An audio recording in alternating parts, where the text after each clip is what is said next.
start by welcoming everyone to this copy review hot seat, or really it's a ebook copy review hot seat with Bob Bly, who is a master copywriter and also a master ebook seller and writer. So we are in perfect hands today.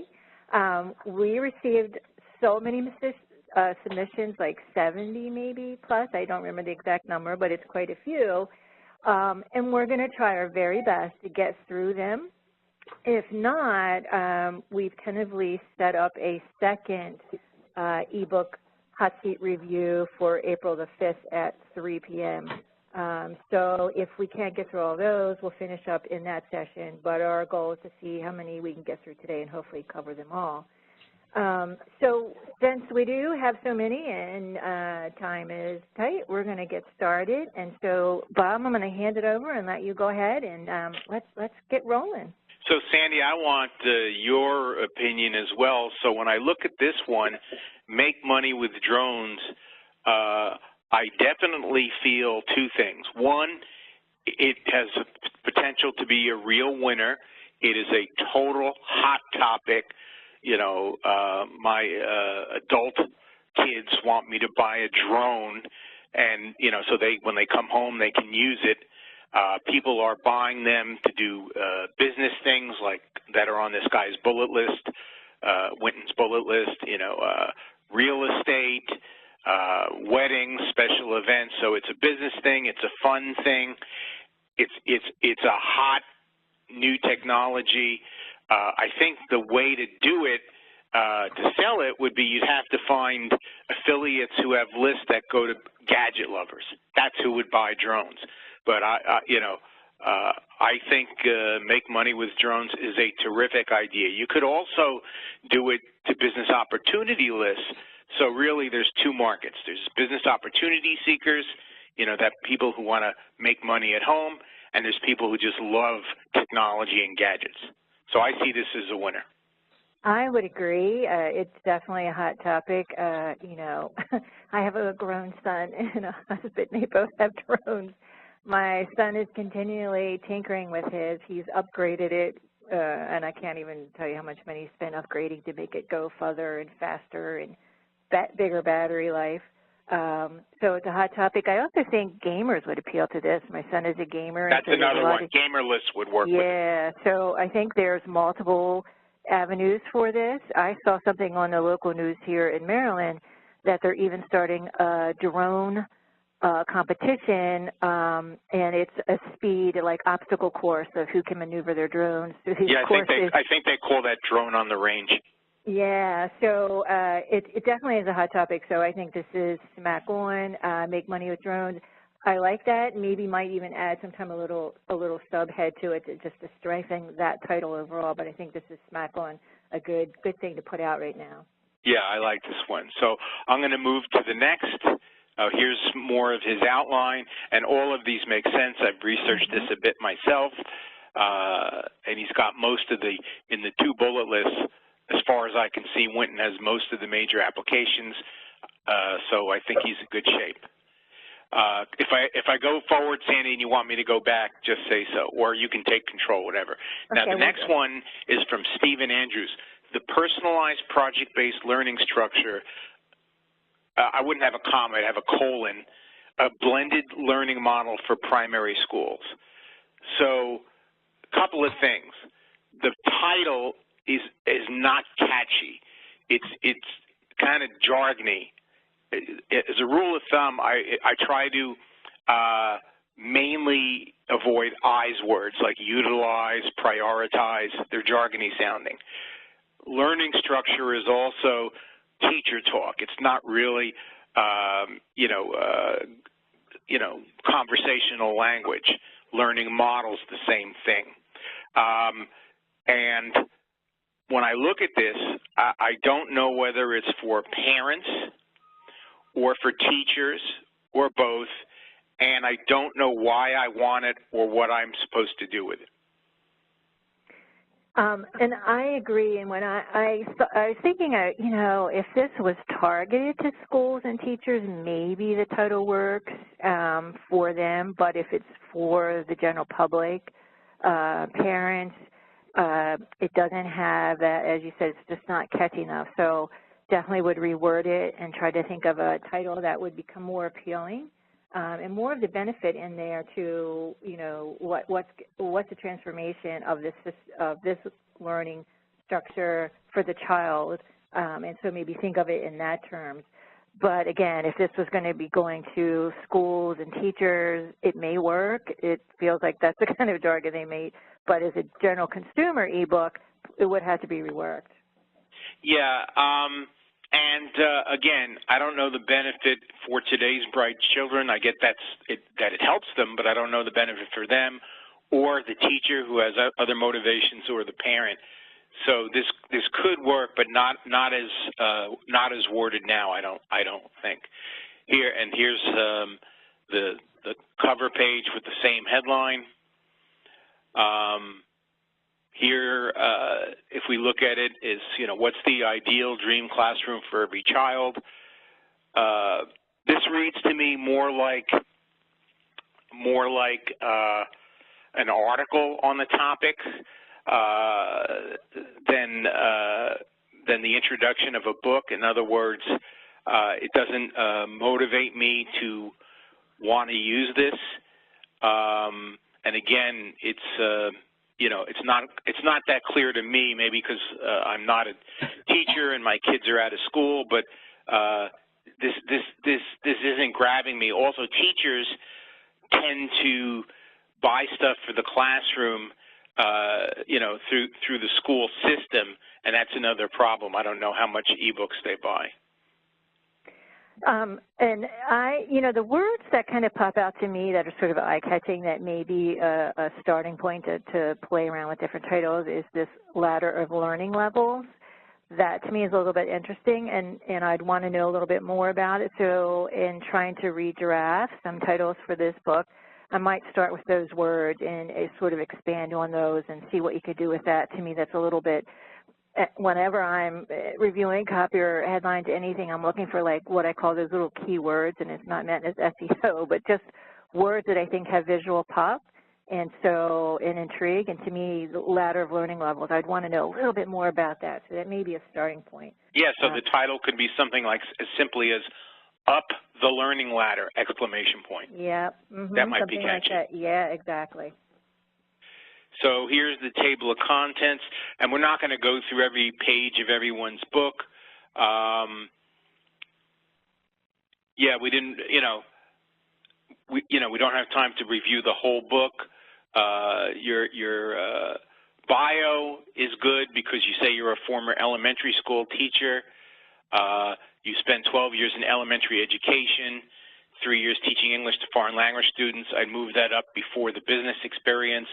The person who buys this doesn't care so much that you were a copywriter or that you have 25 years in business or own 3 small businesses and manage 3 others. They do care that you research and write on issues and causes in education and that you do work with education business providers, I suppose.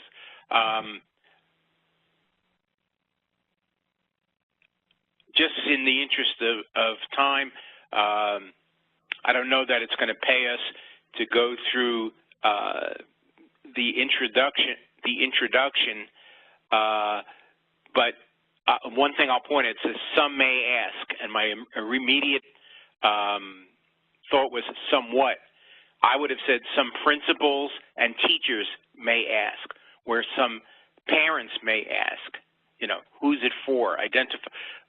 Identify the audience better and more prominently.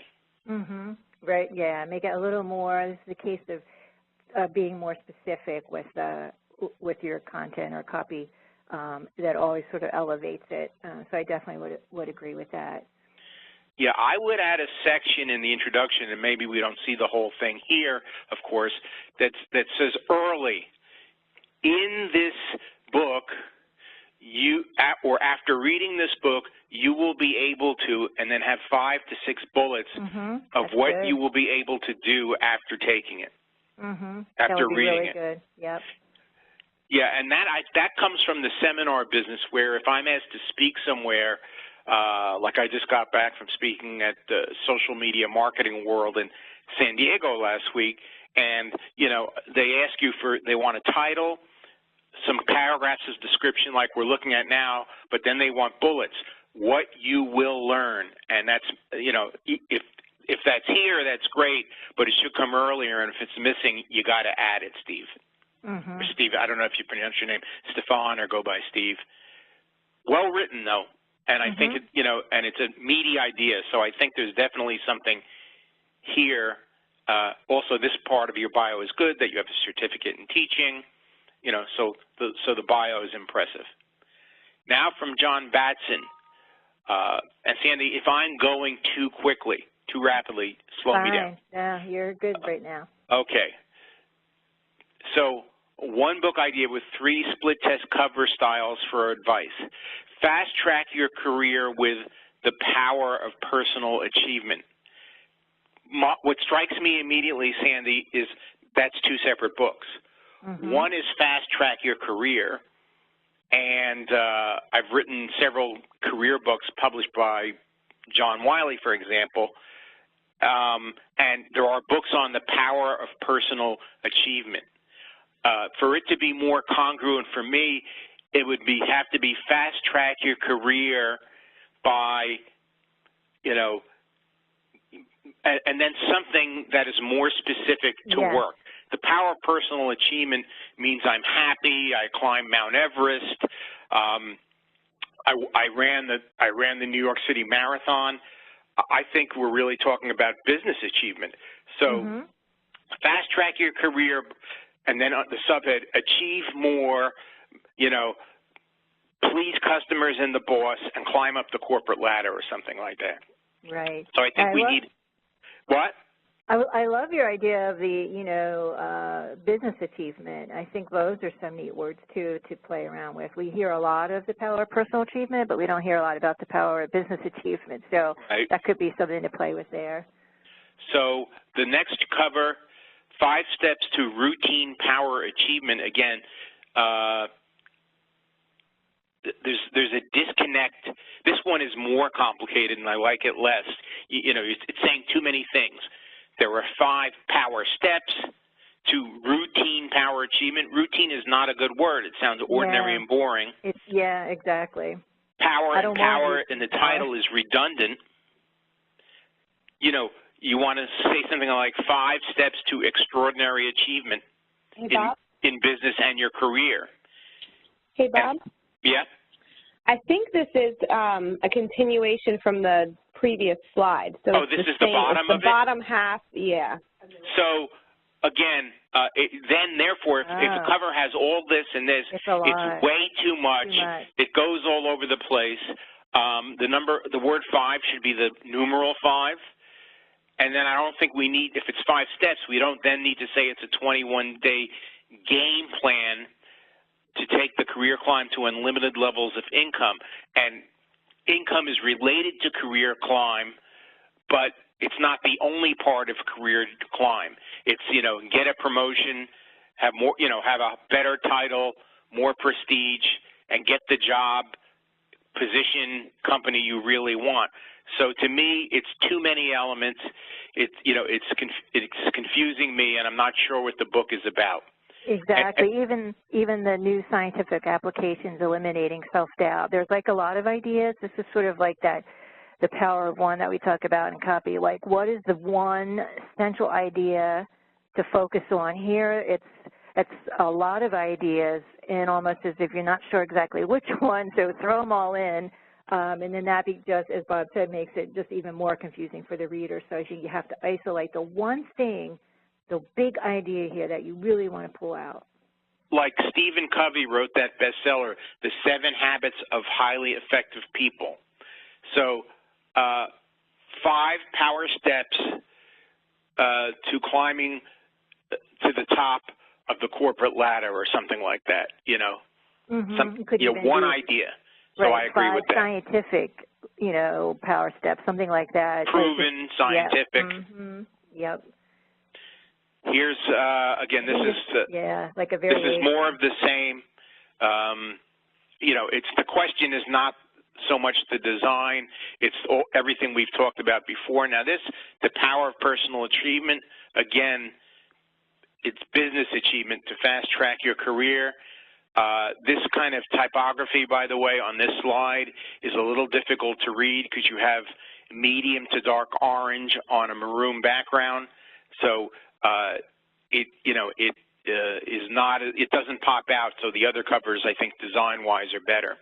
But again, there's too many things all over the place. There's heads, subheads, new scientific applications and then for memory mastery. That's, where are we there? And then it's a quick read success handbook.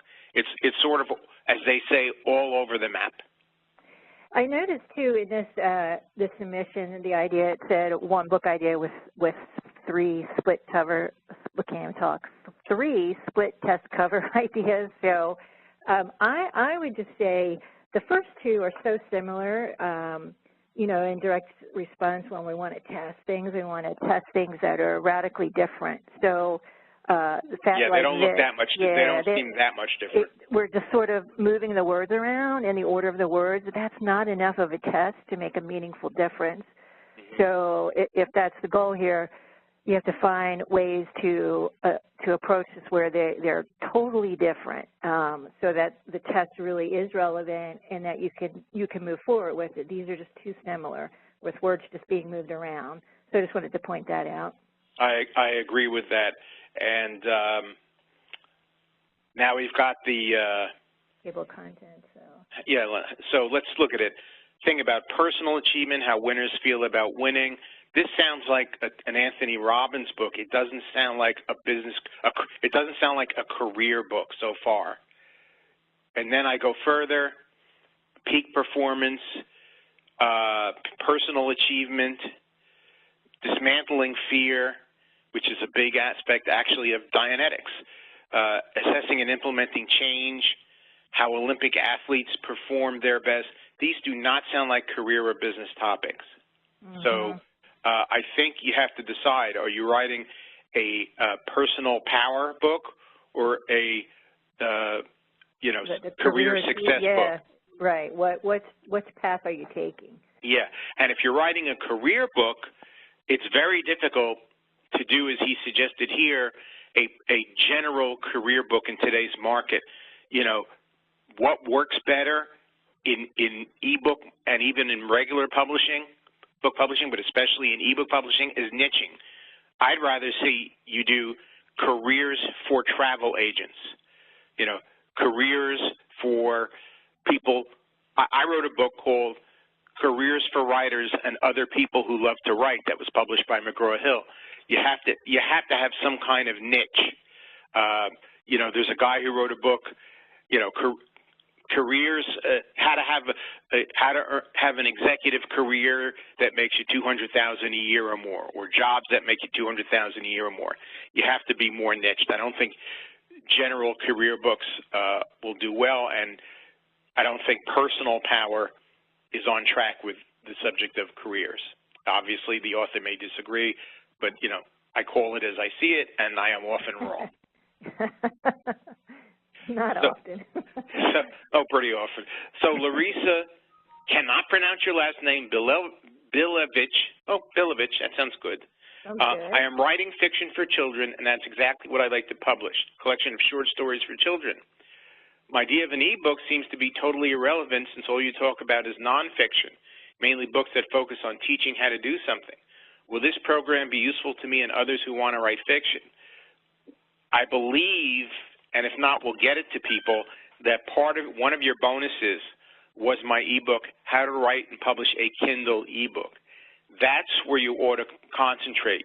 Using the model that we outline in the other bonus, how to write and sell e-books for fun and profit, Larissa, you're correct. That's mainly for informational, how-to, self-help type of writing. But for Kindle e-books that you sell on Amazon, the biggest sellers are actually fiction. And a lot of people we know publish their fiction as Kindle e-books. For example, Ben Settle, who spoke at our last boot camp, published his first novel as a Kindle e-book. It's called Zombie Cop. It's actually pretty good. So again, with PDF ebooks, you're selling nonfiction. With Kindle ebooks that are sold on Amazon, you can do fiction. Okay, from Zoe Blorowski, gluten-free whole grain sourdough bread recipes. People who can't eat gluten but want nutritious whole grain bread, don't like the unhealthy ingredients in commercial bread and the high prices. These recipes would be simple to use. There's always a market for recipe books, recipe books, food preparation. This one is niched, which is the right way to do it. That it's now, I guess she's saying all of these are sourdough bread recipes. I would be a little more comfortable if the title was gluten-free bread recipes, or at most gluten-free whole grain bread recipes. I don't know that every loaf of bread someone wants to eat should be sourdough. That's a particular taste, and some people like it and some people don't. But the overall idea is good. And again, you would go to sites and lists that go to homemakers, that go to people who buy recipes, cookbooks, people that buy bread makers, because those machines, things like that, people with families. So I think this is pretty good. Well, Sandy, what's your opinion? I agree, and I was just thinking as a marketing strategy, maybe a way to approach it is, you starting with a book with the sourdough and focusing on that. It is highly niche, but you could start there, and maybe for me, like, I just started buying a lot of sourdough bread. My husband and I are hooked on it. So to me, it would capture my attention. But as far as strategy, you could start here, and then you could broaden for the next book, as Bob suggested. So it's sort of like starting, like if you think of a bullseye, we're in the middle, we're in a tight, really small, tight niche here with sourdough. But we can step into the next ring of the bullseye with the gluten-free whole grain, and you can kind of expand out there, and that's a slow way. And also, by doing it this way, by stepping out, you're kind of limiting your risks too, and you can get a lot of feet on the market. So if this is really where your heart is on the sourdough, I would start there, but think about how you could broaden your book recipes by going with the other things that Bob suggested. So that could just be a strategy to sort of accomplish two things, two goals. Now, Sandy, here's how I would sell this. I would run Facebook ads that said, free recipe for delicious gluten-free whole grain sourdough bread. And you send them to a little small landing page where if they put in their name and their email address, they can get and download a free one-page PDF that's the recipe, but then they pass on from that to the landing page that sells the full book. That's a great idea. I think that would work beautiful. So this is a lot here in this. This one little topic can actually expand to different things. Yeah, and if you were successful with this, you could do other books, not only going outside of bread, for people that want to eat healthy and avoid certain ingredients. So here's this is a new one. Okay, so my niche is aviation. Been a commercial pilot for 35 years. So I want to go to private jet owners. Why you and your family's safety depends on 10 critical pilot personality traits. I don't know this area well enough to have a firm opinion on whether this works, but I was shocked that you said private jet owners. I would have said private plane owners.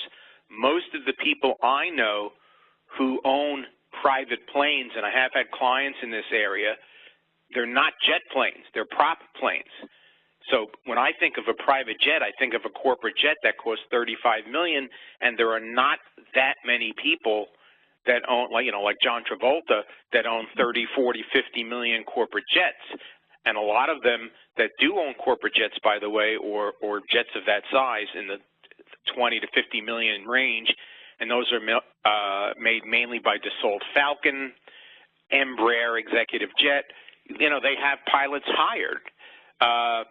You know, or maybe this is a test you're supposed to give the pilot you hired, but people who have their own plane, it's usually not a jet. So I have mixed feelings about it. The more it's a jet, the more expensive the plane is and the smaller the market is. Mhm. Yeah, I think I would agree, trying to broaden it by removing the word, you know, jet, and let's think about all the people who do have private planes. And so it still feels even that a little bit niched, and I think the title, private, if we even said private plane owners, why you and your family safety depends on these 10 critical pilot personality traits, I think I would play with that title a little bit. You know, what is it we're really trying to home in on here? Is this a pilot personality test, quiz? And maybe sort of bring that out, blow that up a little bit in some way. That's kind of interesting. And so maybe, you know, as a marketing strategy, this is sort of like a little guide. It's like a little handbook of personality traits. And then you move from there into this bigger ebook with a lot of other stuff in it, just to sort of find a way to sort of broaden the market for it. And more than testing your pilot emotional intelligence quotient, which just basically tells you you're good or you're bad or you're terrible or you're smart, you need to, it has to be a how-to self-help book where if I rate low on characteristic 7, you got to tell me how to correct it. Mm-hmm.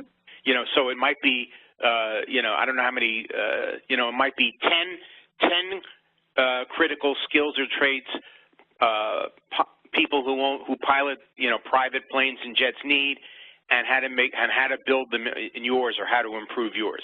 You not only have to tell me how to rate myself, but you have to tell me in this, you know, in the article, it's fine. He wrote an article on this, as you see in the last paragraph. An article for magazine, you just got to say, it makes a nice article, just quiz yourself. But in a book, the article just tells you what's wrong. The book has to tell you how to fix it. That's the problem.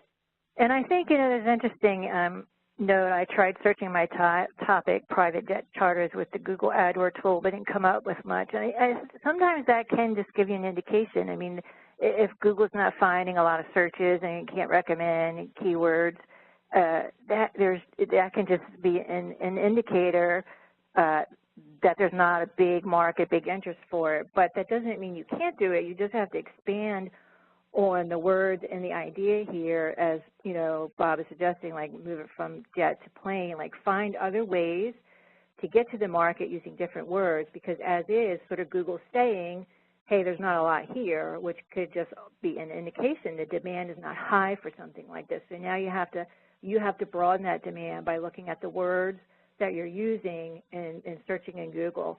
Safety for private plane owners, how to protect you and your family. Yeah, I think that's it, Bob. That's good. Okay. And Bert obviously knows much more about this than we do. But, you know, if he thinks that's good, I hope that works for him. So, True Animal Tales of a Texas Boy.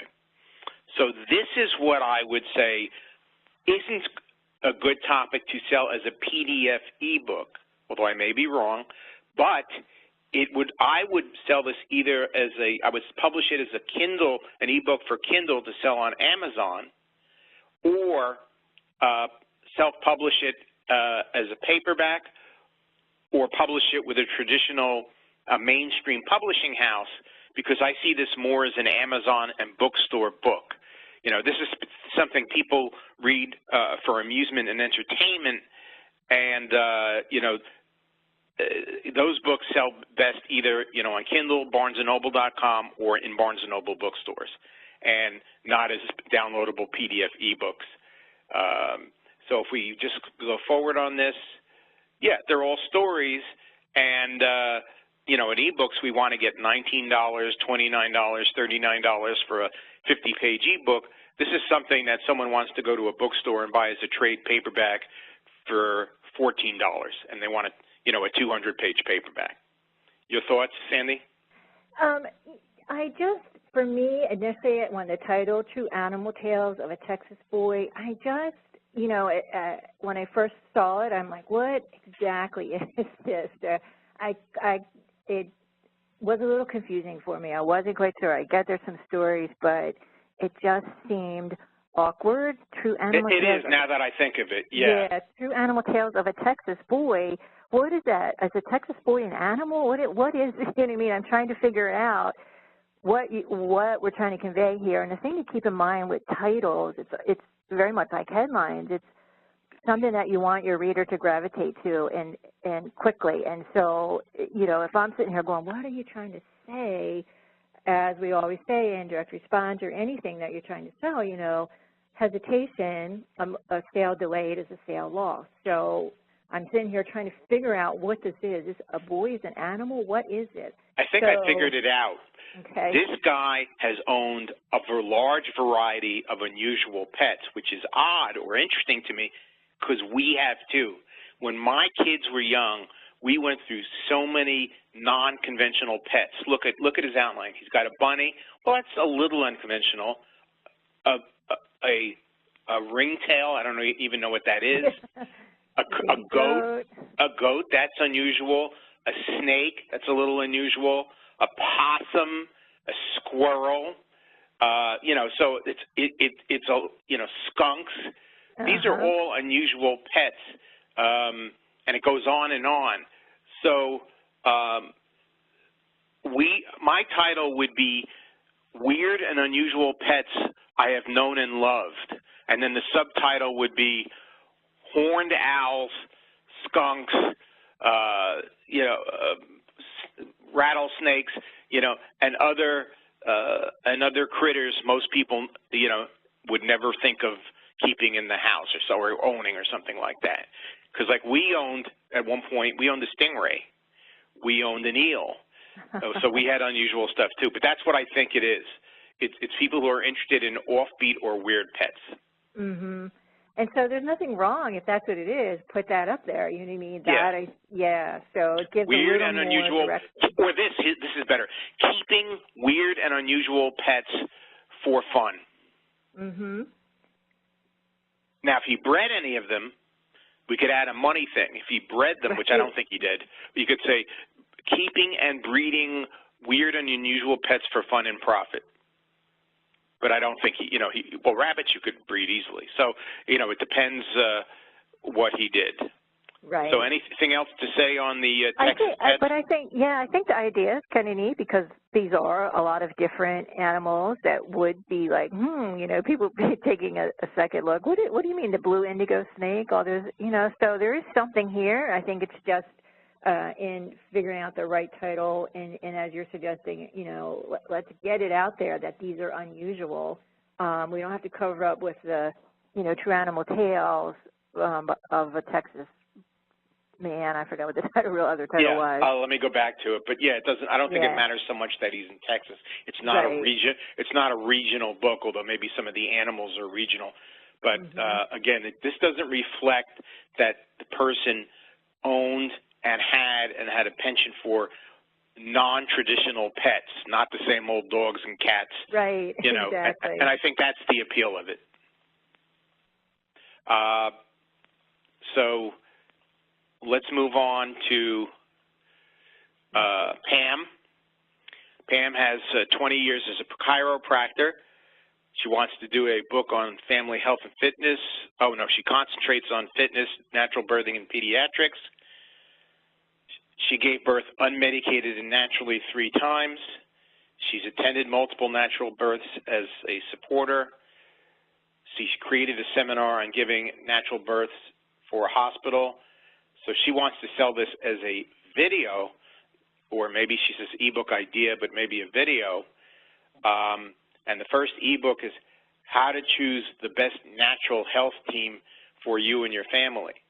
So the idea of natural birth, I think, is a winning topic because there's a niche or market to do that. The title, though, doesn't work. It doesn't say natural birth. It says natural health. Right.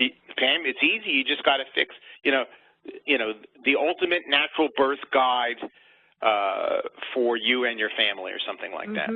Yeah, put the natural birth up there if that's your specialty and what you really want to talk about. When you say natural health to Sandy and me, based on our direct marketing experience, we think dietary supplements. This is a book about So, so I think it's a good idea. I think you know I don't know the field that well, but the bullet points as they are for follow up for a line of follow up books, and most of them I don't know the field that well. Make sense to me. Some of them are interesting. Dirty Kids is interesting to me. I didn't think dirt had increased immunity. Sleeping with your kid is a big issue among parenting. How old are they? Can you still? But they don't call it baby in the bed. They call it the family bed. So you should use the language that people use. But it's a good idea for a book, and it's what I like about this is you're doing the right thing here, Pam, because the money in ebooks, no one gets rich with one ebook.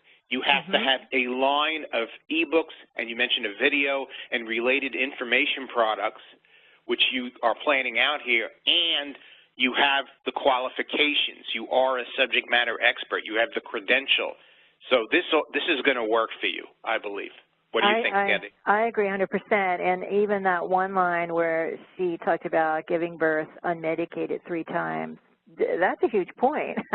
There's not many women who do that. So right there is a neat little thing too. That could be a little mini ebook itself. Yeah, but it's also a great credential because she combines being the doctor with having actually done the thing. Absolutely. So good. So definitely good topics here. Dr. Pam, very good here. I see success here. From David, do you make these mistakes when investing? It's a copy of, and Sandy and I like swiping. It's a sort of a variation on, do you make these mistakes in English? The famous headline.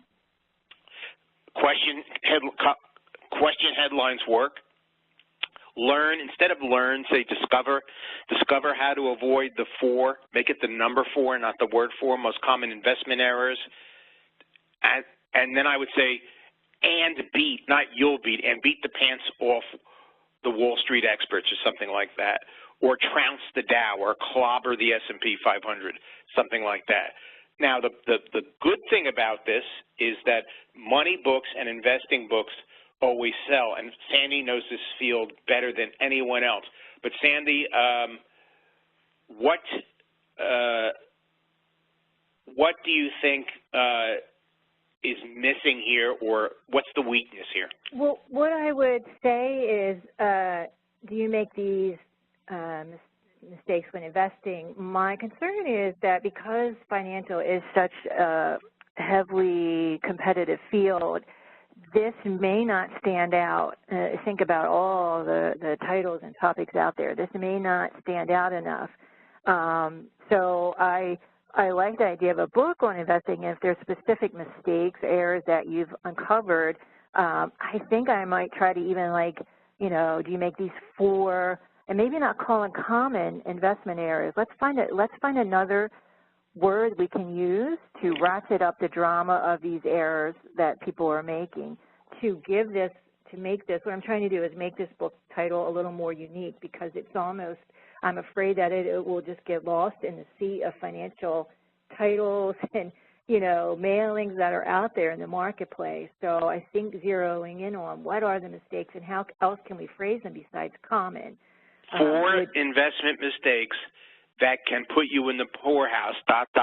and one good way to avoid each. Something like that would definitely be, really bring the level of interest up than what this is right here. So, and we don't know what the common mistakes that he's referring to, but I definitely would exploit that and play with that a lot more. What do you feel about the number 4, 7, 10, or 101?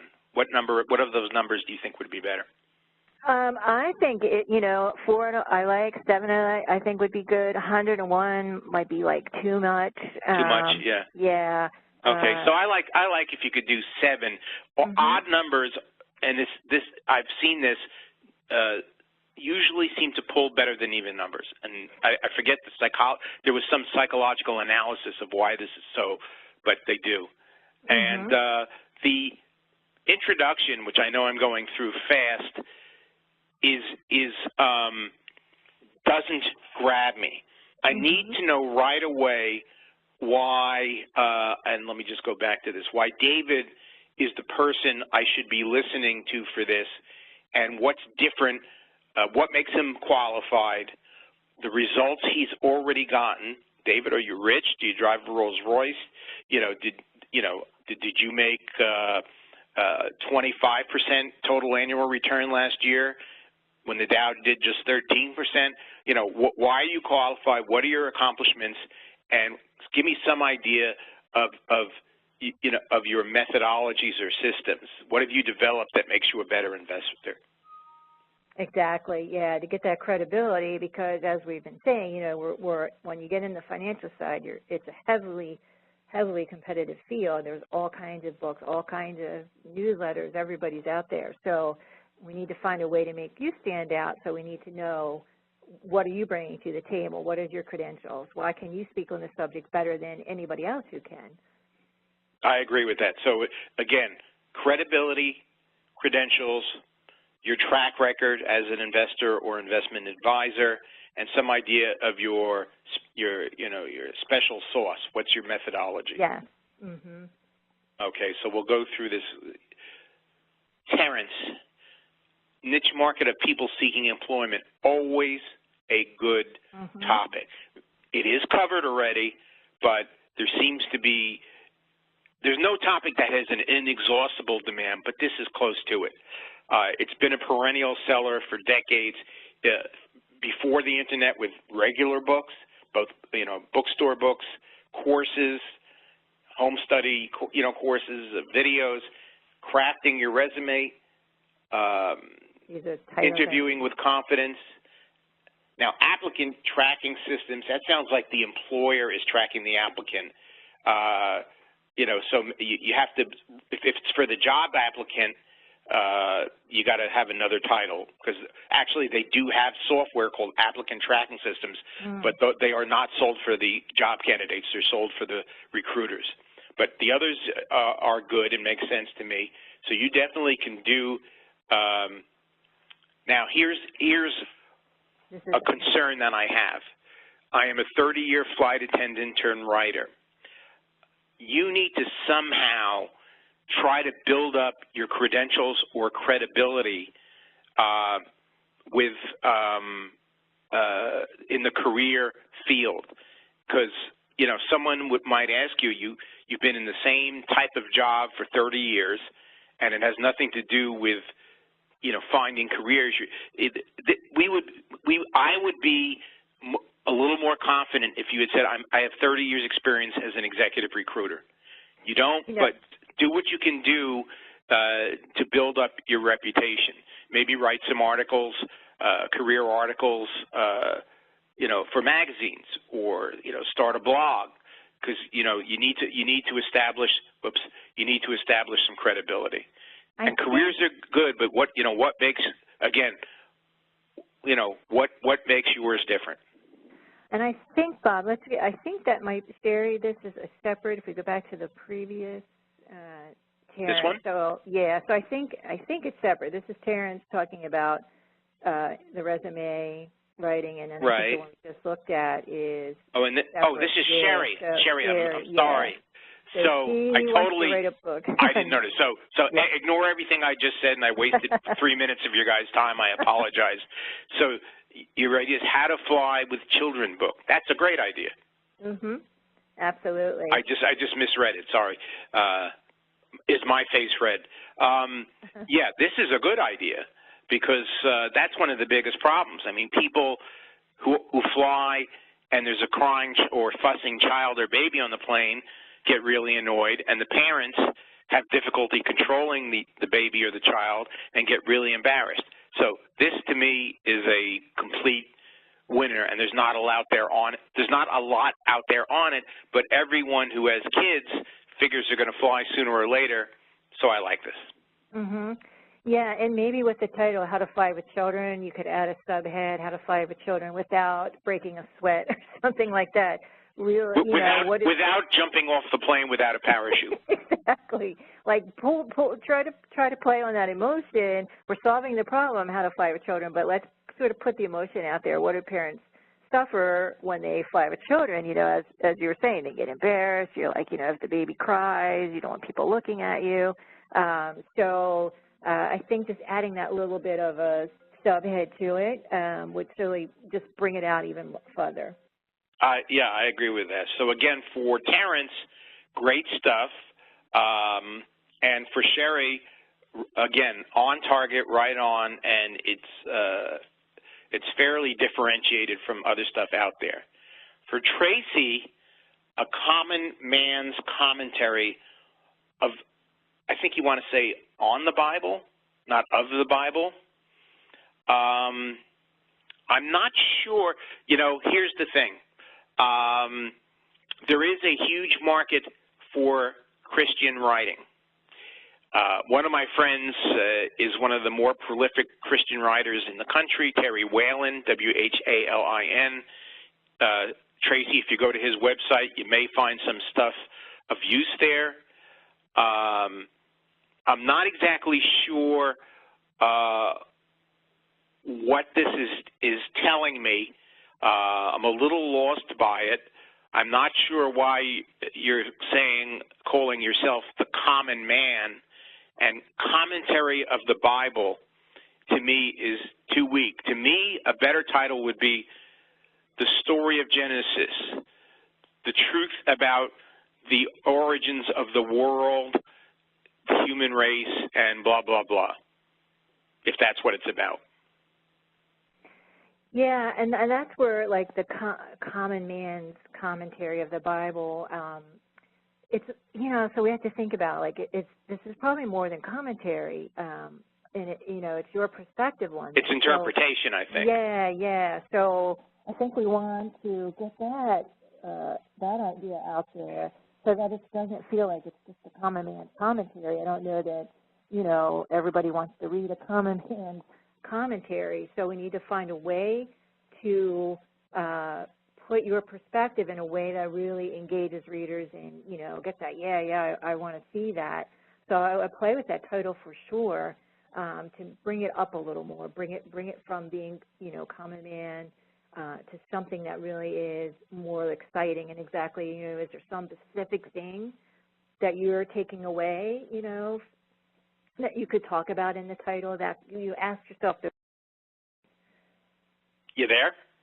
Yeah. Okay. Yeah, or something like, people are fascinated by the origins of the earth and the origins of man, and, maybe it's just the title is How God Created Man, Genesis Retold or something like that. Yeah, I'm just trying to see if there's any other, it says, can we go to the next slide? Let's see if maybe there's something in there. Yeah, let's see if there's more from Tracy. Oh, this is just a continuation of this text, which isn't quite straightforward to me. This text to me is a little, what's the word I'm looking for? It's a little flighty. I don't mean that as an insult, but it's not direct. It sounds, it's not focused enough. I'm not quite sure. Yeah, I look at this and I want to say, well, what are you trying to say? What point do you have? What point do you have? That's the thing, and I think that's where we're struggling, even just trying to give, like, title critiques and stuff, like what's the point? So if that was elaborated a little bit more, it would be easier to go back and sort of say, oh, okay, well, how else could we title this? Yeah, and if you want to read very clear writing on religion, it may not be religion you agree with, but if you ever have a visit from a Jehovah's Witness, buy one of their tracts. They're very well written. They're very clear, and that's sort of the style to emulate. Not the ideas, because those are their beliefs and probably not your beliefs, but the way it's written. So this is from John Emanuel, funny. We just talked about the Bible, and now we're talking about Emmanuel. John, did you do this deliberately? And there's a game thing here, and it's clever. This would actually make a clever board game, but I'm not quite sure what this means. Is it? I mean, if it's how to achieve. Let's see what the next slide. That's also. Okay. Oh, well, this is completely different. First of all, there's a drawing, and then the new Lazy Man's Roadmap to Success. My problem with this, not that it couldn't work. What was the Joe Carbo ad headline, Sandy? The Lazy Man's Way. What? The Lazy Man's Way to Riches. I don't see this as different enough. I believe in copycatting, but this is close to plagiarizing. So how's it going to be different? I don't know if he has others. The thing too, and I guess the map was that image was going to be above this title here, the new Lazy Man's Roadmap to Success. Yeah. Yeah. So. And that helps if you see them on the same screen. Right. That is better. That complements it, but.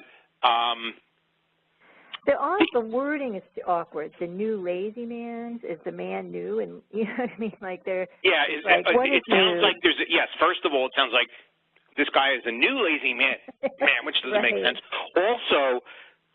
In the Joe Carbo, it was about people being lazy. The subhead was, most people are too busy working to make any money. And so, you know, it fit Joe Carbo maybe better than it does this book. This is a disclaimer. I don't think we need to read that. You know, disclaimers. Oh, wait a minute. So is this someone else's? Well, that's. I think it's all the same. Is it all the same? Looks like he's given the disclaimer now. The next slide is the table of contents. Let's see, the table of contents. So this looks like this looks like a report on information marketing. So I think that needs to be up front. You know, if you call it, let's say, and I don't love the title, the new Lazy Man's Roadmap to Success, you know, the subhead is, you know, how to make 6 figures a year, you know, working part-time from home, selling information online or something, if it's about selling reports.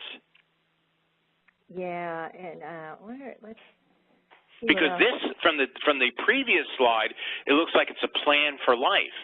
Right. You know, it's like a Brian Tracy thing, a bigger concept. There's motivation, leadership. Motivation, but if you're teaching just how to market information on the internet, which is what this looks like, it's a completely different focus. So you have to decide: is this a Brian Tracy type motivational success book, or is this yet another? Not that there couldn't be another, but is this yet another product on how to sell information products, how to sell how-to information online. Exactly. And if that's the direction, then that would mean then you again, you're in an era where there's a lot of people doing that, so now your title is more important because it has to even stand out more, and that's the danger sometimes when you, you know, knock off or imitate stuff that works. If it's too close to it, it's not going to get anybody's attention. Yeah, the problem, as you're saying, Sandy, information marketing, online information marketing is a way overcrowded niche. I actually discourage people from going into it. It's just you have to bring something really different to the table, very unique, and so just sort of imitating something that's worked isn't going to quite get you there. So you have to really think about what is the thing that you're doing so different that no other marketer, no other company out there has figured out. Example, how I made $150,000 a year just from my private Facebook group.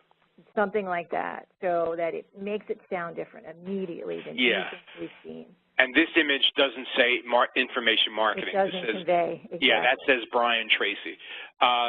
So now, you know, here's the introduction to it. Susan Fogel. how to buy real estate in Mexico. I already like it. For expatriates and second home buyers. I mean, real estate is a perennial favorite topic. There are lists that if you could make an affiliate deal with that you could sell this to, like Sandy and I are thinking International Living is perfect for this.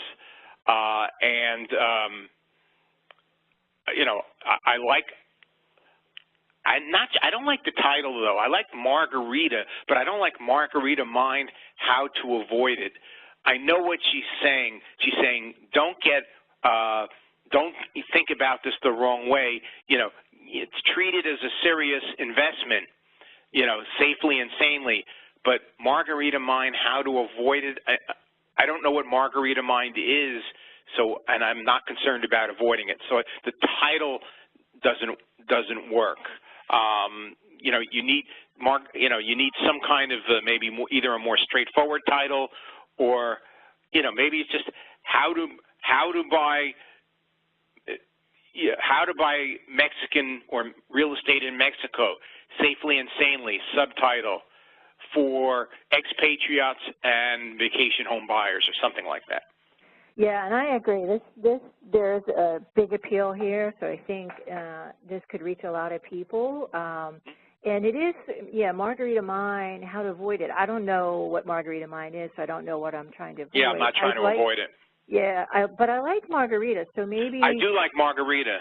You know, maybe it's Margarita, quote-unquote, Real Estate Riches, a guide to buying. So that way, if you want to use the word Margarita to play on... Margarita Real Estate Riches.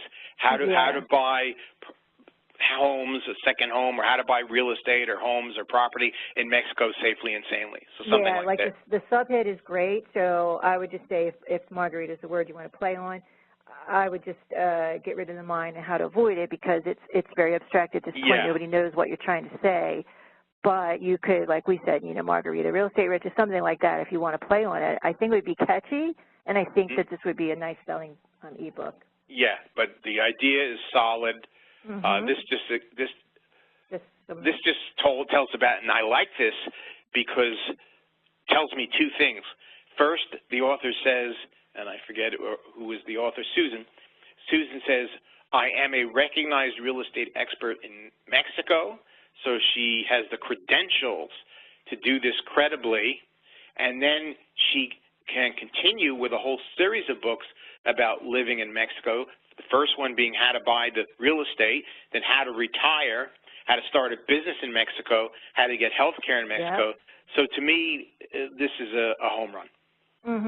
Yeah, she's got nice stuff left. And then, you know, she's talking here, this revised edition will be the first in a series of the Margarita Mind. So she wants the brand under Margarita Mind. I think if you want to do that, we just need to find a way that it really relates to your entire subject. So, you know, is it a Margarita mindset, and then your, you know, subtitles type of thing?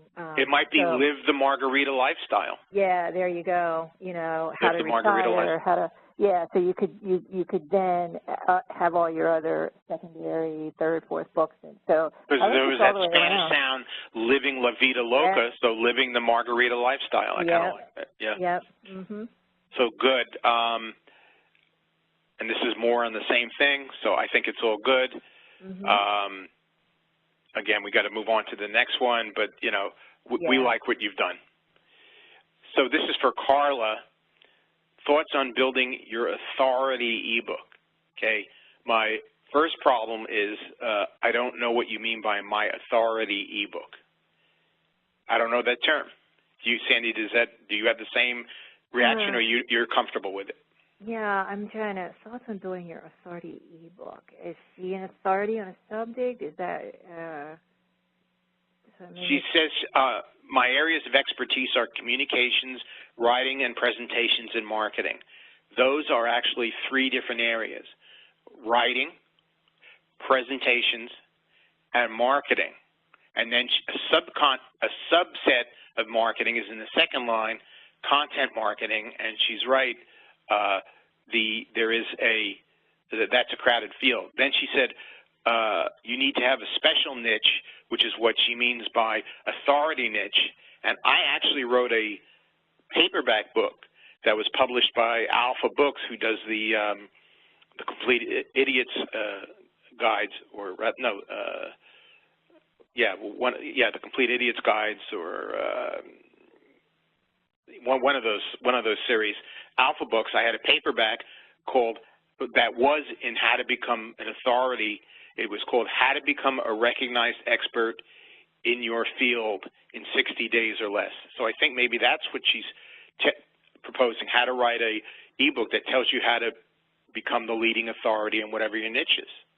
Maybe Let's see what else is Let's see what the next slide is.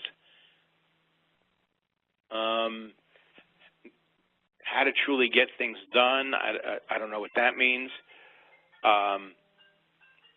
This to me is somewhat unfocused. I'm getting a lot of jargon. Don't use the term learner, as you do in the second to last line. That's a corporate training term for training and development. This isn't specific. I don't know what the book is about from this. Sandy, can you do better than me? I think from what I'm seeing here is her sense is there's a lack of like actual detail or examples in things that are out there in the marketplace now. So I think the book that she's suggesting is a book that has more specifics, maybe more concrete. Yeah, like when. But I think I think that this is, my sense is that this, maybe the elaboration of it needs to be stronger, but I don't feel, it doesn't feel like that's a huge enough of a market out there to build this book around. Just that books lack the specifics, so I'm going to have a book that has specifics, I think.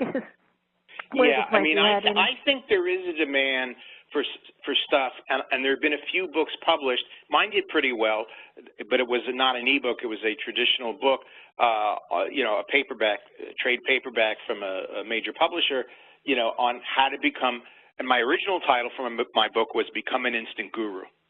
Mm-hmm. And that's maybe what she's talking about here. And you need specifics, though. If that's what it's about, like my book began, it said, Alan Dershowitz is the most famous lawyer in the United States, yet he has a horrible trial record, losing more than he wins. Dr. Phil is the most widely recognized expert in relationships, yet most people say that he's not a skilled psychotherapist. And then Tom Peters, or Peter Drucker, I forget, I guess he was Tom Peters, is considered the top management guru, and he's never been the CEO, unlike Jack Welch, of a major firm. Why are these people considered experts? Because they have deliberately set about a path of making themselves into recognized gurus in their niches or fields. And in this book, I'm going to show you how to do it, too. That's what I did. Yeah, this is, I kind of see what she's stating the problem that the books don't have enough detail and it makes it harder for someone to learn. Yeah, that doesn't work, yeah. Yeah, that's what I'm saying. I don't feel like there's a big enough market to support that. So if anything, maybe the way to reposition this, flip it all around, and maybe we're talking about a beginner's guide to something, and that would appeal to the people maybe who feel like, they're not getting all the information. So you could make this the down and dirty version or the beginner's guide. It may be there, I think. I'm not sure, but I think as stated, it doesn't feel like a big enough market that you could even get a lot of traction with this idea that these books are flawed and here's the solution. Yeah, and if you list flaws of books, other books, you have to say what the specific flaws are, and this to me is too generic. Okay, I don't know if this is this still Carla or is this somebody else? I think it's still. Yeah, I'm not sure what this is, so I'm going to pass over this slide. Oh, this is more about what I want to do. This is all too theoretical. This is not, first of all, I wouldn't put this in the book. I might put stuff like this in a book proposal to a publisher, but that's not what you're planning to do. If you are going to a publisher, they wouldn't respond well to this. It's just too theoretical. You're telling. You're not selling. Mm-hmm. Yeah, this is where I think it's sort of like, let's try to even hammer down even more specifically. What is the exact problem? What is that all these learning books have in common? And then, you know, what's the solution? And maybe, you know, that's where we need to figure out, like, how do we make that solution even stronger? But again, it just doesn't feel like I'm struggling to find a way to position it. Yeah, I'm very confused by all this. The left is business models, which is one topic. The one on the right is teach yourself visually words. So I'm lost at this point. Mm-hmm. And you know, I think we can come back to it, but we should move on to Rio. Yeah. He says, I've chosen as my copywriting niche as the food industry. Can we combine marketing and copywriting with an industry? So I was thinking of doing an ebook, How Food Labels Affect Consumer Buying Decisions. I think that could sell. I had a friend of mine who was a magazine writer, and he sold an article almost on the same thing, not a book, but an article to a major, like Ladies Home Journal or Family Circle, to a major magazine many years ago. And food labels, I think, are of continuous interest.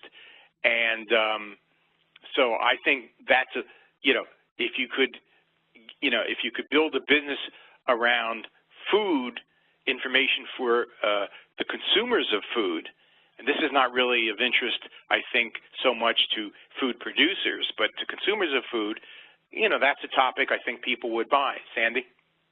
Yeah, so there's definitely, you know, we know the food industry is big. There's so many shows on television in the food genre. And so, you know, can he combine copywriting, I guess, for the food industry and make ebooks? You know, maybe. I don't know that that's a major, you know, Bill Bonner would have this saying, you know, let's think about what keeps the prospect up at night. So I don't know if the food industry is up at night wondering how labels affect the buying decision. I think they've conquered a lot of that already. Oh yeah, if this is for the food industry, I don't think they're up at night thinking about this. Yeah, and from the consumer perspective, it feels like this area has been covered probably already. I haven't looked, but I would assume that, you know, there are things that tell you, a lot of people know labeling does affect the buying decision. So I think maybe the food industry is a good niche to get into. It's just trying to be a little bit more specific with what we want to accomplish in the ebook. Yeah, I agree. I had to do an ad for a book that was the book was about the diet based on what what people consumed in biblical times, and the headline I came up with was, "What did Jesus eat?" And it did very well. So let's go on to the next, food. How to use food traceability and sustainability to get more customers. I don't know. I've dealt with some food producers. I may be wrong. I don't think that's people in the business view that customers are going to buy their product because it's traceable and sustainable. They're going to buy it because it's gluten-free, or it's really tastes good, or it's good if you're a diabetic, you know. So I don't know a lot about this, but to me, no.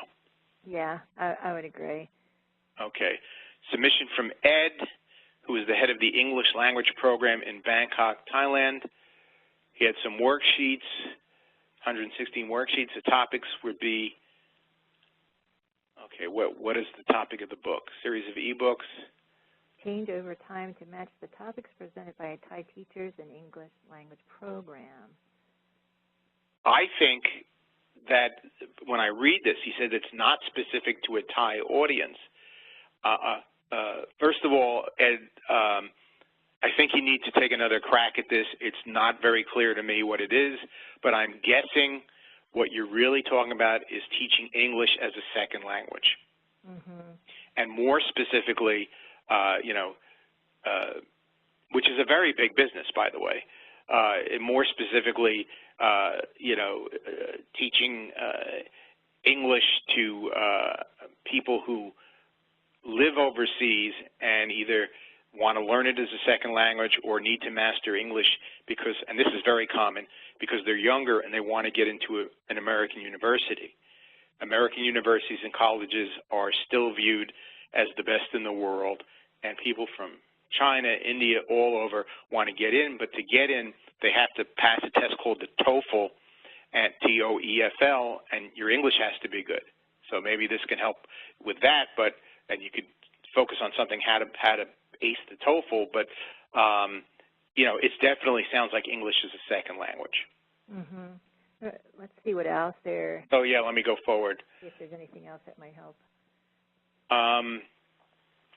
Yeah, this conversational English, I think I would more call it English as a second language, but conversational English, I've seen that title used at schools that teach English as a second language, so maybe that's what he concentrates on. Let's see if there's another slide on this. You know, these are more contents. These would have to be rephrased. They sound kind of academic. They need to be rephrased into more conversational themselves, more clear, more obvious lessons. I'm not going to go through the whole thing. It's a lot of stuff. So there's definitely a market for helping people who are not native English speakers learn English. Your credentials are very good, that, you know, because it's proven and you have a lot of experience, and your idea is that they should be organized by grade level and topic. You need to explain why in the introduction to the book, why is it better to learn by topic and grade level? And are you doing, you know, one or both? So the potential is there, but I'm having a hard time finding the focus of what the series is or the first book is. Yeah, and it sounds like, you know, he's developed a lot of worksheets, and so maybe that's, you know, what we're really trying to pull out and play on is this idea of these worksheets, but we have to figure out what makes them, you know, why are they so different. So maybe the, you know, the e-book, it's about worksheets, you know, but how do we use them? So again, it's just, you know, it's sort of there, but I think this needs a little bit fleshing out, a little bit more to figure out how to make this work as an e-book and position it in a way that would be eye-catching. I agree with that. It just somehow it's not hitting. Mm-hmm. This is from Linda, Copywriter's Ultimate Guide to Creating Big Ideas. Now, this is interesting because, Sandy, you come from the world of financial newsletter direct response, which is one of the areas of copywriting that depend on what people call the big idea. Mm-hmm. And I think Linda must have attended something or read about it and said, hey, I hear everybody saying you need a big idea. Like when Mike Palmer speaks at AWAI, he always says, we buy big ideas. And a lot of copywriters say, including some very famous ones that if I can't name them, you would know them, it would embarrass them. They'd say, I interviewed a bunch of copywriters about this, and several said, you know, I don't really do big ideas. I don't know how to come up with them. So a copywriter's guide to coming up with big ideas for winning promotions. I think you need to add that part. The copywriter's guide to coming up with big ideas for winning promotions and maybe even winning financial promotions if that's what it focuses on. And again, Sandy is more experienced in that area than I am. What do you think of that? There is something to this. Now, I haven't done any research on my own to know if there are anything out in the marketplace, but I do know in working with copywriters, and it really, whether it's financial, lifestyle, health, or anything, you know, everything always revolves around a big idea. And so that is a stumbling block for most aspiring and just starting writers is, you know, how do I figure out that big idea? So there's something to this, I think. You know, is it the Copywriter's Ultimate Guide to Creating Big Ideas? I think I probably, you know, since we're speaking to copywriters, we probably want a much sexier title. Right. Than we have here. You know, I've even thought to myself, hey, there needs to be like a bigideamarketing.com or something like that to sort of teach this But the other thing is it's tough because in talking with copywriters, it would be hard sell for them because one, some people don't understand the big idea, and those who know it are doing it regularly. So I'm like on the fence on this. I get the concept and the idea. I just don't know how well it would be as an e-book. I can see it as a series of articles and blog posts, but as a book, you know, without doing some more research to see what exists, I'm not sure this could really be like a big home run success. I guess the reason thing is I feel like operators themselves, it's a hard group to crack because, you know, we know all these selling principles, we know all these things about marketing. So it may be difficult to break to you know, get a piece of that market. If you do want to pursue this, I think definitely we need to figure out a much clever, catchier title than what we have here. Okay, and yeah, as far as whether it can be done, I think I don't know if I could do it, but I don't know if anybody can do it. But if Linda has methodology and thinks she can do it, then then I would, you know, encourage her to do that. But you know, you definitely would have. There's a book she should look at. It's called by James Webb Young, who was an advertising man and a copywriter, and it's called A Technique for Producing Ideas, which has been selling for decades. And so that would be a good model for you, Linda, to take a look at that. It's actually available on my website. If you go on Bly.com and click reports and scroll down, you'll see it's for sale there. Yeah, you know, if Linda could, you know, a way to make that maybe more attractive, if you know, you could interview, and I don't know how if it would be possible, if you could interview some of the top copywriters in the industry and get their take on how you come about a big idea, then that I think you could leverage and create a book out of that, because now you're talking about spilling some secrets. That I actually did. I sort of did that. I have a book that sells very well. I didn't even interview them. I just emailed all the people we know, Sandy, and said, could you give me an article you've already written, or can you send me an email giving me a great tip? And it sold very well. It's called The World's Best Kept Copywriting Secrets. There you go. So it may be that, you know, if you've done it, it's been done. So, you know, how do you go one step beyond that is the question. And yeah. Now this one confuses me, Moses. You say Principles of the Science of Getting Rich, an adaptation of the Science of Getting Rich. Is there a book called The Science of Getting Rich that you're interpreting? Or is this an original book? I don't know. Are you, Sandy? Are you familiar with a book called The Science of Getting Rich? I am not. No, So that's a problem. If there is one and you're teaching us, I don't think anybody's heard of it. Now this stuff, so it's the Principles of the Science of Getting Rich, which is not as good a title as Think and Grow Rich. Then you're talking about Desire. Oh, this to me, not that people don't do it. There are very successful writers, I won't name them, who write this way, and they make a lot more money than I do. But to me, for my taste, these slides are touchy-feely. It's not hardcore. And I think if you were writing a book for HarperCollins or McGraw-Hill or a mainstream publisher that was going to be in hardback for $29.95 or $25 in Barnes & Noble, this stuff might work. But the e-book market, when people buy an e-book, they look for, this sort of tells you what to do. They look for very specific how to do it advice.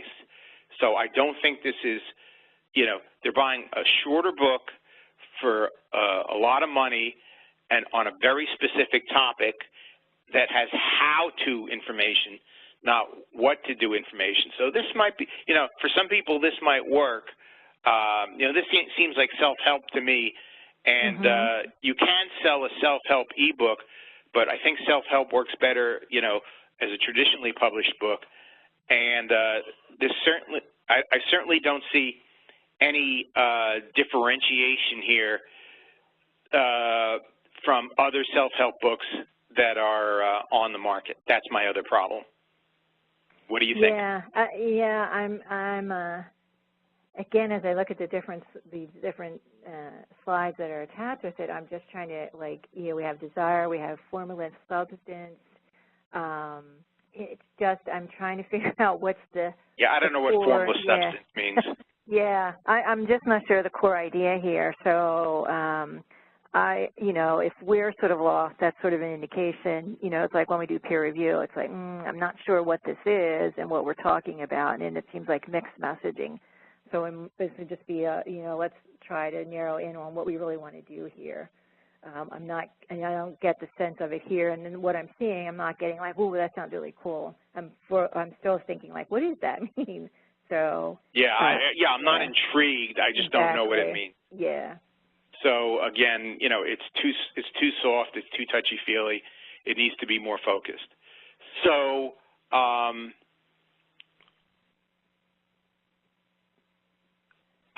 So we say we're reading this message. I'm looking for a submission. There's not one in here.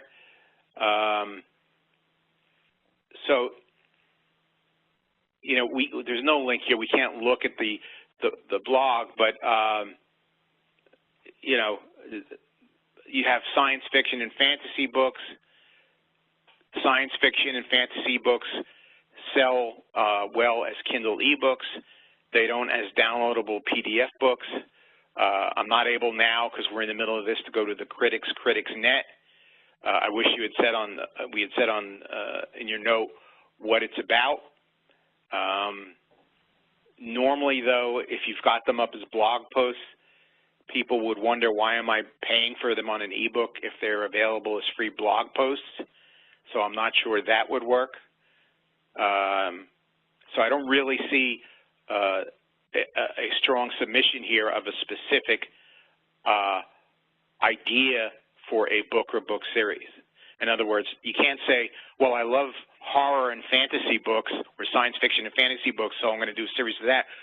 What I would have needed is, I have this idea for a science fiction series that takes place inside a black hole where an alien race, they're in there and they can't get out and they want to reach us or something like that. Mm-hmm. Yeah, I'm trying to just exactly what it is. Is this the critic's critic? Is this someone making critiques of a critic's review of a book? It's not it's not a strong, I don't know what that means. Yeah, it doesn't intrigue me. I'm not interested. Yeah, I don't see how to spin this in a way to position it that would, you know, draw a lot of eyeballs. Yeah, so, you know, again, I think you need to go back and come up with an idea for a book or series of books, and just don't say what it's like or what genre it's in. You have to say exactly what it is. Now, Bob, we're at 1:30. Do you want to break at 1:30? And I'm sorry. You want to do a few more, and then let's do a few more. And then we'll have to do the follow-up. And then set up the second session, and you'll tell them when the time and date is. Yep. So from Rick Jones, who, by the way, in the comic books, Rick Jones is the Hulk's best friend. Bit of trivia. Rick probably knows that. One is a book that allows businesses to get good graphic design. And the other book, which is completely different, teaches millennials about handling money and getting financially ahead. I love the second book idea, and I'm only lukewarm about the first one. The first one, you know, if you actually could teach people to do their own design, that would be good. I think it's very difficult to do something original there. There's always, my friend Roger Parker wrote a classic book about it decades ago that's still in print called Looking Good in Print. So teaching non-graphic designers to do graphic design is tricky. And I would tell you, Rick, buy Looking Good in Print on Amazon. Get a used copy. You can probably get a used copy for $1.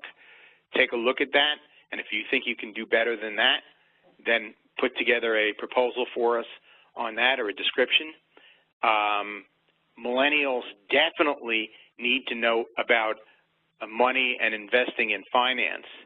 And although you could argue that there's a lot of books on money, investing, and finance, I'm not sure that one has been sufficiently targeted toward millennials, or even millennials are getting older. I forget how old the youngest millennial is, but there's a generation behind them. What is it, Generation X, Generation Y? So maybe, you even want to target the younger people, because the people who can benefit the most from becoming financially astute early are those in their 20s and early 30s. The older you are, not that it's not important to you, but the later it gets. And I'd like to see a book, where you could get someone financially. That's what Rich Dad, Poor Dad tries to do. And Mark Ford has one, as Michael Masterson, I think, called Ultimate Wealth for Graduates or for college graduates. Read those books, and Justin Ford has one called Seeds of Wealth that help younger people, get it together financially early, which would be a huge advantage to them. It's not taught in schools. Their parents don't teach it to them. There are a few other books on it, but I think there's a market for it. Sandy, your feelings? I think there's definitely, when we think of problem solution, I mean, this is a problem and they do need to know about it. And I'm just wondering how you position it in a way that really captures the millennials' attention. I think that will be the hardest thing to do. So maybe, maybe it's like millennial millionaires. Maybe I was just going to say that, or from millennial to millionaire. Right. So, and then you could profile some millennials, and I don't think I have them off the top of my head, but I'm sure there are people who are running multi-million-dollar companies who are very young. So I will put some of that in there to sort of, help capture their attention, tell a little bit of that story. I think, talking their language is the most important thing here when you're thinking of the title, because it's just they need the information, but it's, do they want it? Can you sell it to them? And millennials sometimes can be a hard sell unless you're talking in their in their language. Okay, yeah, but I think the idea of getting financial advice to people when there's still time for them to benefit from the magic of compound interest, as it were, is good. I didn't learn this stuff till later in life. Absolutely. My parents never told me anything about money, and it was to my detriment. Okay, so from Richard Lacey, Poker Face Reader, how to gain a winning edge in poker by reading faces. I love this. Gambling products sell, and this is niched. It's not about just playing poker, and it's about how to read a poker face. And there are books that tell how to read body language and facial language. So combining the two is really smart. I like this a lot. And it's very focused, and it's very niched. And if he can pull this off, which it sounds like he can, because he's a big tournament player, right? He has the credentials to do it. I love this. Yeah, I like it too. And I'll also tell you, just from experience in working with the financial publishing industry, working with a lot of people, the editors are traders, and I can tell you that they love to play poker. So there's something in that, they look at Wall Street as a big casino. So, there is that fringe market too. A lot of traders do read books like this, and they love to play poker. So I think you could do a lot with this. Yeah, you could sell it, to the gaming and gambling market. How to read a poker face as a niche ebook. You might be able to sell it to a major publisher, if you broadened it, and how to read a poker face in any situation.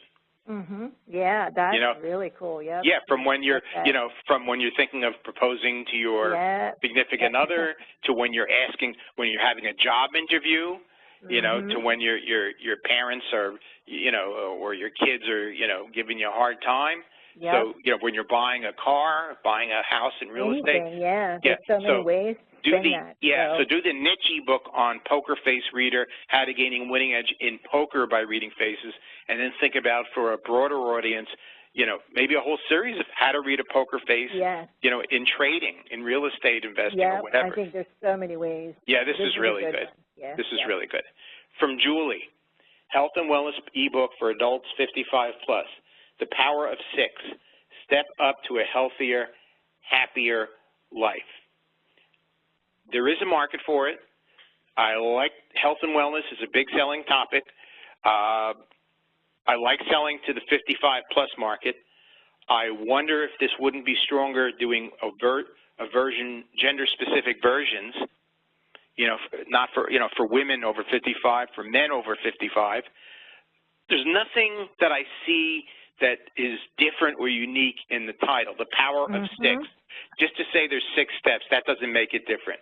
So that's what's missing for me. What's the hook? Right. I would say the same thing, The Power of Six, step up to a healthier, happier life. The Power of Six is not elaborated, so I don't know if there are steps or what. There are steps, but so, they're not different. That doesn't differentiate it. I've heard this before.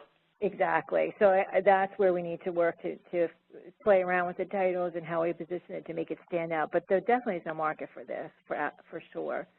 Yeah, and the age 55 plus helps, and maybe if you can add age and gender, that would do it. That might be one thing. So this is from Lorato. I hope I'm pronouncing that correctly. And my book idea, Well-Paid Teacher, on Teach English as a Foreign Language. Oh, that, I'm not sure what they mean. I think they mean like these teachers go to, and we had a friend's child do this. I mean, well, she's not a child, she's in her 20s, go to China and teach English and made some good money. So maybe this isn't quite, the title isn't clear. It should be like make 6 figures or make $80,000 plus a year teaching English to foreigners overseas or something like that, or even you could make it more specific to the Chinese. That's where the biggest market is. How to make money teaching English as a foreign language in China. Something like that. Exactly. Yeah, it sounds like it is for educated and non-educated persons who want to earn and travel abroad. So maybe it's a way to pay for their travel by teaching English when they travel to foreign countries. Yeah, that would be, to me, the subhead. But the title, The Well-Paid Teacher, doesn't fit here because it doesn't say anything about English as a foreign language. I mean, to me, that just sounds like, I should become a well-paid teacher by teaching science instead of English or gym, or that I should get a master's degree, or that I should go to, teach in rich counties in states where they pay more. Yeah. If it is about traveling abroad and this is a way to find it, I think I would, I would play in that area, figure out how to make a title that sort of says that, this is how you pay every travel expense by teaching English abroad, something like that. It could definitely incorporate travel into it. Right. So this is from Avalon, who is dating, teaching people who have, I assume her spouse was, I hope not deceased, or divorced, but it's getting back into the dating scene, after a long marriage. This is always a topic of interest, getting back into the dating scene. There's a market of people, male and female, who have been married a long time and her spouse is deceased, or they're separated, or they're divorced. What I'm not seeing here is I need a title and I need to know the angle or the hook. Right. Yeah. And maybe that's on the next slide, so let me do that while you're looking at it. Now, this is telling me sort of the methodology, which is good, but, we need the hook. Yeah, so this is about so people who are, they're trying to, how do you stay involved or not involved with someone, like romance or dating type of thing. It looks like it, but you're right. There's like a title somehow to really put a punch to this thing right now. Yeah, it does have, it sounds vague for us to say this, but it doesn't have punch. There's nothing that leaps out. I think when you when, you know, maybe we're at fault for not saying it, you got to start with a title and hopefully a title and subtitle, because that encapsulates it. And if you can't, it puts the idea down succinctly enough for people to go yay or nay. Yeah, you know, the old saying is if you can't write the idea or the title and subtitle on the back of a business card, you don't have a good one. Right. So you need to be able to not, you know, this is just explanation. You need to be able to encapsulate it. So this is from Kathy, and it's called Before the Bridge, Before the Rainbow. So this is a children's book. You don't publish children's books as PDF download books. The main way to publish them is either as Kindle ebooks or self-published paperbacks, or to find a children's book publisher. It's that simple. You know, and you know, the title, Before the Bridge, Before the Rainbow, is that the chapter title or is that the book title? Right. Maybe it is the chapter title. I don't know. It doesn't convey a book title. Yeah. So, and then there's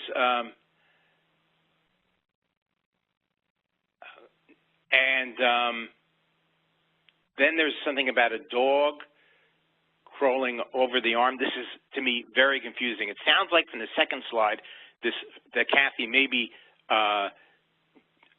doing a book. In fact, this paragraph here, just as we try, maybe what it's really doing is a book for adults. We can make aging, here it is. We can make aging easier on our animals. That's what it is. Okay. So let me point out that Dan Pointer, who is the guru of self-publishing, has a line of books on this. He has a line of books specifically, how to take care of your aging cat. So I think you want to make it animal specific, a cat, a dog, or a smaller market, a horse. But, you know, basically cat or dog. You know, how to care for your aging cat, how to care for your aging dog.